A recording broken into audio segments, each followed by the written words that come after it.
একজন সাংবাদিক ও উপস্থাপক থেকে রাষ্ট্রীয় সম্প্রচার মাধ্যমের সর্বোচ্চ নির্বাহী পদে কাজী জেসিনের নতুন দায়িত্ব যেন তার দীর্ঘ গণমাধ্যম যাত্রারই এক নতুন অধ্যায়। বাংলাদেশ টেলিভিশন বিটিভির মহাপরিচালক বা ডিজি হিসেবে দায়িত্ব পেয়েছেন তিনি।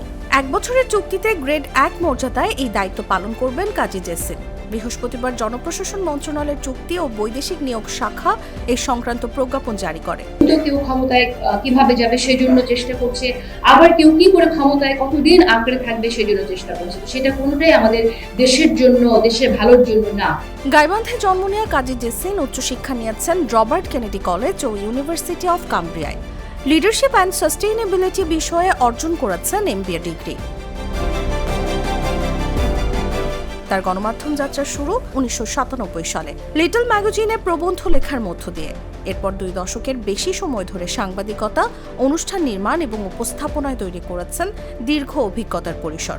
2003 থেকে 2005 সাল পর্যন্ত এনটিভিতে সংবাদ এবং সমসাময়িক বিষয়ভিত্তিক অনুষ্ঠান উপস্থাপনা করেন তিনি। পরে 21 টেলিভিশনের 21 সংকেতের পরিচালক ও উপস্থাপক, পয়েন্ট অফ অর্ডারের পরিকল্পনা ও প্রযোজক এবং আকতেল প্রোটিনের উপস্থাপক এবং গবেষক হিসেবে কাজ করেন।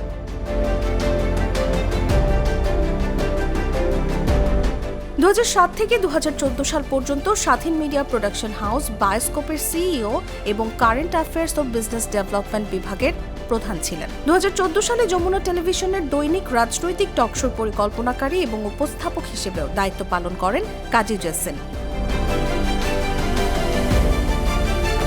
নারী অধিকার ভিত্তিক অনুষ্ঠান পদ্মরাগ থেকে শুরু করে আত্মজীবনীমূলক ও অনুসন্ধানী অনুষ্ঠান, এক্সপ্লোসিভ সহ বিভিন্ন ধারার প্রযোজনা উপস্থাপনা রয়েছে তার সরব উপস্থিতি।